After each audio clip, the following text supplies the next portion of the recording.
El ministerio Semilla de Fe presenta Una Semilla de Fe. Dios está esperando por ti para renovarte. Jesús dijo: si alguno tiene sed, venga a mí y beba. Clama a mí, y yo te responderé, y te enseñaré cosas grandes y ocultas que tú no conoces. Y ahora, hablemos con Dios. Amado Dios y buen Padre Celestial, es un gozo, Señor, poder dirigirme a ti en esta hora, porque tú eres mi Dios y mi Salvador. Señor, es un privilegio poder compartir tu palabra y enseñar a cada uno de los que hoy se acercan con el propósito de que sus vidas sean cambiados, de cómo comportarse cuando todo parece ir mal.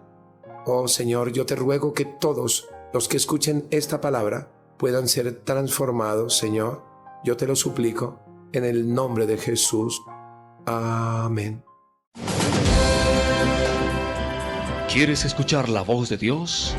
Abre tu Biblia y en ella encontrarás medicina para tu vida.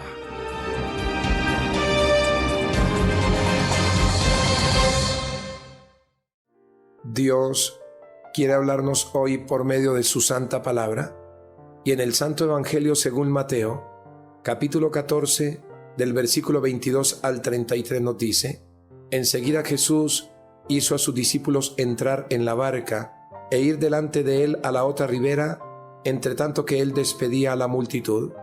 Después de despedir a la multitud, subió al monte a orar aparte, y cuando llegó la noche, estaba allí solo. Ya la barca estaba en medio del mar, azotada por las olas, porque el viento era contrario. Pero a la cuarta vigilia de la noche, Jesús fue a ellos andando sobre el mar. Los discípulos, viéndolo andar sobre el mar, se turbaron diciendo: un fantasma, y gritaron de miedo. Pero enseguida Jesús les habló diciendo: tened ánimo, soy yo, no temáis. Entonces le respondió Pedro y dijo: Señor, si eres tú, manda que yo vaya a ti sobre las aguas. Y él le dijo: ven. Y descendiendo Pedro de la barca, andaba sobre las aguas para ir a Jesús. Pero al ver el fuerte viento, tuvo miedo y comenzó a hundirse. Entonces gritó: Señor, sálvame. Al momento Jesús, extendiendo la mano, lo sostuvo y le dijo: hombre de poca fe, ¿por qué dudaste? En cuanto ellos subieron a la barca, se calmó el viento. Entonces los que estaban en la barca se acercaron y lo adoraron diciendo: verdaderamente eres Hijo de Dios. Dios quiere restaurar la familia, fortalecerla con sus principios. Y ahora, tiempo en familia con Mati García. Hola amigos y amigas. ¿Cuándo debe comenzar la educación sexual? La educación sexual debe empezar desde el momento en que se nace. Cuando la madre cuida al bebé, lo ama y juega con él, indirectamente lo está educando sexualmente. Al niño se le debe enseñar a relacionarse con las partes de su cuerpo y a sentirse bien con ellas. Cuando bañamos a un niño entre 14 y 18 meses y él jugando detecta los dedos del pie, le decimos: estos son tus dedos del pie. Luego ubica su ombligo y le decimos: este es tu ombligo, estabas unido a mí por él. El niño, al seguir jugando, ubica sus genitales y la madre le da algo para distraerlo o le dice: no eso no se toca. Con esta actitud le estamos enseñando que tiene unos pies y un ombligo que son importantes y puede jugar con ellos, pero que hay otro órgano que ni siquiera le damos el nombre. El niño detecta que hay algo malo y empieza a explorar malsanamente y a ver su cuerpo de manera prohibida. Lo correcto cuando los niños descubren sus órganos sexuales es decirles qué nombre y función tienen estos órganos, para que al decirles pene, testículo, ano, vulva, vagina, se vean con la misma naturalidad que al decirles ojo, nariz, codo, etc. También es importante enseñarles el uso de las palabras relacionadas con el uso de sus necesidades fisiológicas, que sepan usarlas adecuadamente y en el lugar indicado. Estas palabras serían orinar, miccionar, menstruar, defecar, etc. Es importante enseñarles el pudor, que no se vayan desvistiendo en cualquier lugar ni en presencia de cualquier persona. Explíqueles por qué no se deben subir las niñas el vestido y los niños deben mantener su cierre cerrado y sus pantalones subidos. Si los padres se ven sorprendidos por sus hijos, sin ropa o con escasa, no deben alarmarse. Podrían decir: «Olvidaste golpear, a ver si podías pasar. Permíteme, me visto y te atiendo». No vaya a gritar ni a amenazar, porque con esa actitud enseña a los hijos a avergonzarse de su intimidad y a confundirse. No dé lugar a que sus hijos lo vean exponiendo su desnudez, ya que despiertan en ellos estímulos sexuales antes de tiempo. La palabra del Señor dice: «La noche está avanzada, se acerca el día. Desechemos pues las obras de las tinieblas y vistámonos las armas de la luz». Chao, amigos. Deja que la palabra de Dios refresque tu alma, tu corazón y tu espíritu, y te lleve a ser una persona conforme al carácter de Cristo. Con ustedes, el pastor Gerson Rodríguez. Hay situaciones tan difíciles en la vida del hombre que lo llevan a reaccionar de manera espontánea, con consecuencias que afectan sus vidas y la de aquellos que le rodean. En algunos casos, otras personas se ven en la encrucijada de cómo reaccionar sin que afecte el entorno en el cual se desenvuelve, llevándole a meditar en la forma en que se debe comportar ante las cosas que no marchan bien. El mensaje que quiero compartir en este día, Dios me ha permitido llamarle cómo comportarnos cuando todo parece ir mal. ¿Y quién mejor para enseñarnos a actuar como manda la Sagrada Escritura que nuestro Señor Jesucristo? Hay algunos aspectos importantes que debemos aprender en esta hora. El primero es manteniéndonos firmes mediante la oración. Dice la Sagrada Escritura que cuando Jesús hizo entrar a sus discípulos en la barca e ir delante de él a la otra ribera, mientras despedía a la multitud, después de despedirla, subió al monte a orar aparte, y cuando llegó la noche, estaba allí solo. No hay confianza más especial para nuestra vida espiritual, no hay principio más sobresaliente para actuar frente a las dificultades en esta vida que el mantenernos firmes mediante la oración. Jesús es el exponente por excelencia de cómo actuar cuando las cosas pueden estar mal o prepararse para cuando ellas vengan a desestabilizar la vida espiritual de todo creyente, porque la oración es vital. La oración es como la respiración al cuerpo y sin ella no podemos vivir, porque la oración del justo puede mucho, nos dice la Biblia, y Dios escuchará siempre a aquel que le busca, y también porque la oración nos prepara para grandes odiseas y para grandes proyectos, para grandes gestas. Para Jesús, estar a solas con su Padre era prioritario y siempre reservaba ese tiempo para tener comunión con Él. Amigo mío, cuando pasamos a solas con Dios como lo hizo Jesús con su Padre, nuestra relación espiritual se llena para fortalecernos en los momentos en que vengan las pruebas que nunca faltarán. Es necesario desarrollar más a fondo la disciplina de la oración para que nos ayude a crecer espiritualmente y poder parecernos cada vez más a Jesús. Por eso es importante en la iglesia y a través de este mensaje que tomes conciencia de cómo comportarte cuando todo parezca ir mal, y el Espíritu Santo te recordará manteniéndote firme mediante la oración, que es vital para tu vida espiritual, que es la oración del justo que ayudará a tocar el corazón del Señor y responder las inquietudes de tu corazón, y también porque la oración te va a preparar para las pruebas que siempre vendrán a tu vida, y también porque en la oración le diremos al Señor tantas cosas importantes como las que le dijo el rey David al Señor: Dios mío, eres tú. De madrugada te buscaré, mi alma tiene sed de ti, mi carne te anhela. en tierra seca y árida, donde no hay aguas, para ver tu poder y tu gloria, así como te he mirado en el santuario, porque mejor es tu misericordia que la vida. Mis labios te alabarán, así te bendeciré en mi vida, en tu nombre alzaré mis manos.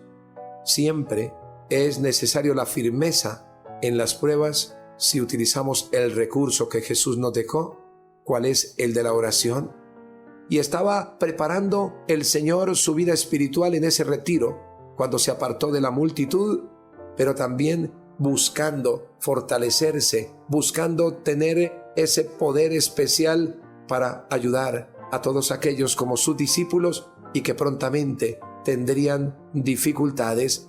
Cuando yo me preparo en la oración, estoy presto a resolver inquietudes que siempre van a suceder no solamente en nuestra vida espiritual, sino también en la vida de aquellos que nos rodean, sean aquellos que pertenecen a la fe, como aquellos que no teniéndola necesitan, a través de nuestra oración, una palabra que los motive y los ayude a cambiar de rumbo espiritual.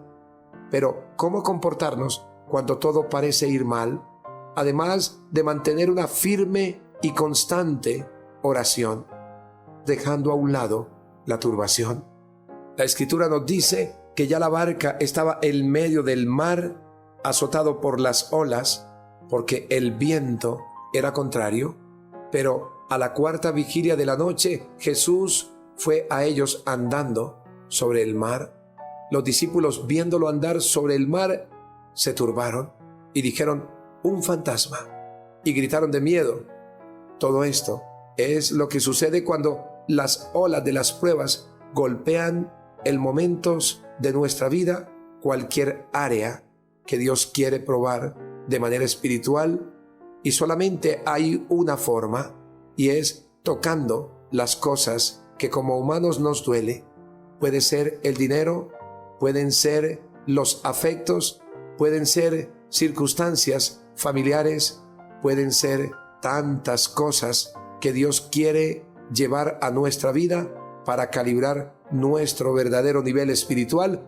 Y los discípulos que estaban cercanos a Él fueron probados precisamente en donde ellos creían tener toda la experiencia, porque eran pescadores, eran personas que estaban enseñadas a la mar, enseñadas a tormentas, pero les llegó el día de la tormenta espiritual y sintieron turbación. Hay que dejar a un lado la turbación, amigo mío, porque el miedo no deja ver a Dios. Cuando estamos con problemas de pánico, no podemos entender quién es Dios, porque Él pide un reposo en nuestra vida para contemplar su gloria, y es el momento de turbación donde tenemos que aislarnos del miedo, y también porque el miedo no procede de Dios.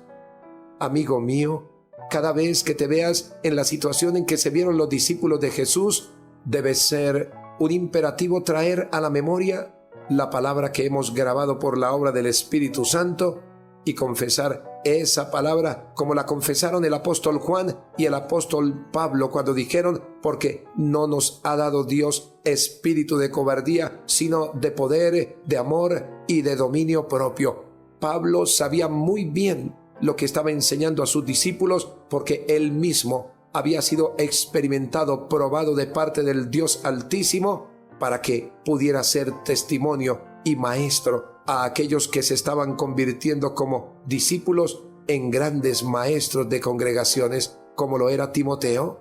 Pero también el apóstol Juan, ya anciano, recomienda que es importante dejar el miedo a un lado en medio de las pruebas, porque no nos deja ver a Dios y porque el miedo no procede de Dios. Él dijo: en el amor no hay temor, sino que el perfecto amor echa fuera el temor, porque el temor lleva en sí castigo, de donde el que teme no ha sido perfeccionado en el amor, y el perfecto amor es Cristo. Y en el nombre del perfecto amor que es Cristo, debemos de echar fuera todo temor, toda turbación, porque el temor lleva en sí castigo, es decir, cuando yo no confío en el Señor, vienen los problemas, vienen las dificultades. Ahora, nos dice también el apóstol: de donde el que teme no ha sido perfeccionado en el amor. Es decir, el que se ha convertido a Cristo, que es el amor de Dios dado a los hombres, derramado por el Espíritu Santo en los corazones, entonces no ha entendido quién es Cristo, y Cristo está lleno de amor para protegernos, lleno de poder para librarnos de toda angustia y de toda tormenta.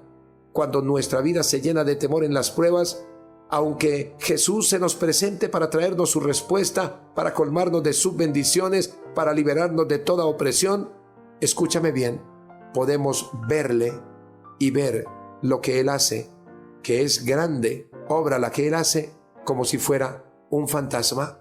Así lo vieron sus discípulos y nosotros no podemos verlo como ellos lo vieron. Cuando todo parece ir mal, ¿cómo debes de comportarte? Reconociendo la voz del Señor cuando Él nos hable. Cuando ellos dijeron un fantasma y gritaron de miedo esta expresión, nos dice la Biblia que enseguida Jesús les habló diciendo: tened ánimo, soy yo, no temáis. Y cuando reconocemos la voz del Señor, cuando Él nos habla, porque déjame decirte, Él siempre hablará a nuestras vidas, aún el momento de turbación, es una voz que nos anima, una voz que dirá como le dijeron a ellos: tened ánimo, una voz que nos da seguridad porque Él les dijo: soy yo. Y cuando Él dice soy yo, es la voz que nosotros tenemos que reconocer, así como la reconocieron aquellos que cuando fueron a prenderlo en el huerto de los olivos, y al preguntar el Señor: ¿a quién buscáis?, ellos respondieron: a Jesús de Nazaret. Entonces el Señor les dijo: yo soy. Y dice la Biblia que entonces ellos cayeron al piso, porque Jesús es el gran yo soy, el eterno Dios que tiene que reconocer la humanidad, aún aquellos que están en transgresión, y cuanto más nosotros que ya hemos tenido un encuentro personal y que hemos escuchado a través del Espíritu Santo esa voz que siempre nos dice: tened ánimo, soy yo, no temáis. Cuando dejamos de lado toda preocupación, es porque el Señor nos está fortaleciendo para que podamos escuchar esa voz de aliento a través de su palabra, porque Él dijo: estas cosas os he hablado para que en mí tengáis paz. En el mundo tendréis aflicción, pero confiad, yo he vencido al mundo. Y si Él nos manda a confiar en Él, es porque tenemos que recordar las palabras que siempre Él nos habla a través de su Escritura. Y si Él dice que tenemos que tener confianza porque ya venció al mundo, entonces es cuestión de pedirle a Él fortaleza para poder vencer en este mundo. Amigo mío, cuando las ovejas reconocen la voz de su pastor, se calman y le siguen. ¿Sabes para qué? Para ejercitar la fe para grandes retos. ¿Cómo comportarte cuando todo parece ir mal? Cuando ejercites la fe para grandes retos, porque la Escritura nos dice en el versículo 28 y 29, entonces le respondió Pedro y dijo: Señor, si eres tú, manda que yo vaya a ti sobre las aguas. Y él le dijo: ven. Y descendiendo Pedro de la barca, andaba sobre las aguas para ir a Jesús. Ejercita la fe para grandes retos como Pedro, preguntándole si lo que estás viviendo viene de Él. Porque hay cosas que estás enfrentando que parecen ser muy espirituales, pero aunque lo sean, si no le preguntas al Señor si es de Él lo que estás emprendiendo, entonces tendrás dificultad. Pero ejercita la fe para grandes retos, deseando andar en el terreno de las pruebas. Pedro le dijo: si eres tú, manda que yo vaya a ti sobre las aguas. Es importante desear andar en el terreno de las pruebas y no evitarlas, porque son una parte específica de Dios para sus hijos. Pero también ejercita la fe para grandes retos, avanzando con seguridad en el terreno de las pruebas. Pedro comenzó a avanzar sobre las aguas, pero llegó un momento en que su fe perdió el ejercicio, es decir, se debilitó y comenzó a hundirse. La fe de Pedro es el recurso indispensable en la vida de todo creyente, pero no puede ser acompañada de impulsos momentáneos, porque puede hacernos hundir cuando las emociones traicionan nuestra fe. La fe de Pedro es el recurso que tocará el corazón de Cristo para que nos conduzca a experimentar una demostración poco común del poder de Dios, andar sobre las aguas o sobre el león y el áspid pisarás, dice la Biblia, hollarás al cachorro del león y al dragón, por cuanto en mí ha puesto su amor, yo también lo libraré, le pondré en alto, por cuanto ha conocido mi nombre, pero solamente ejercitando la fe para grandes retos, sin desmayar. Cuando todo parece ir mal, ¿cómo es que tenemos que comportarnos? Finalmente, no perdiendo la mirada del Jesús que nos mira. Dice la Biblia, pero al ver el fuerte viento, tuvo miedo y comenzó a hundirse. Entonces gritó, Señor, sálvame. Al momento, Jesús, extendiendo la mano, lo sostuvo y le dijo, hombre de poca fe, ¿por qué dudaste? En cuanto ellos subieron a la barca, se calmó el viento. Entonces los que estaban en la barca se acercaron y lo adoraron diciendo, ¿verdaderamente eres Hijo de Dios? No pierdas la mirada del Jesús que te mira, porque Él siempre te dice, ven. Él le dijo a Pedro, ven. Y Él nos dice hoy, venid a mí todos los que estáis trabajados y cargados, y yo os haré descansar. No pierdas la mirada del Jesús que te mira, porque Él siempre te sostiene. A pesar de lo que podamos empezar como Pedro o emprender como Él mismo, con buenas intenciones, algunas veces nuestra fe decaerá. Esto no significa necesariamente que le hayamos fallado al Señor, sino que es un ejercicio, poner la mirada en el Señor y no perder de vista a aquel Jesús que siempre tiene su mirada puesta en nosotros. En conclusión, debemos reconocer que cuando somos débiles en la fe, Satanás nos hará sentir culpables, pero ten ánimo que Jesús nos manda a confiar en Él, porque Él ya venció al mundo. Amigo mío, que este mensaje te anime a volver a Cristo si andas fracasado por el pecado, o a poner tu mirada en el Señor si también andas debilitado por las pruebas. Repite conmigo, Señor Jesucristo, te doy gracias por mi pecado oculto que confieso en el día de hoy, y te doy gracias por el perdón que otorgas a cada uno de ellos. Señor, inscribe mi nombre en el libro de la vida y séllame con tu Santo Espíritu para la redención eterna. Señor, hay olas sobre mi vida, hay temores y a veces veo como un fantasma tu presencia, porque no he sabido discernir lo que tú significas para mi vida en medio de las pruebas. Señor, te suplico que me animes y me digas siempre, yo soy tu amigo, no temas. Yo te lo suplico en el nombre de Jesús. Amén. El Ministerio Semilla de Fe presentó Una Semilla de Fe, un mensaje refrescante para tu alma.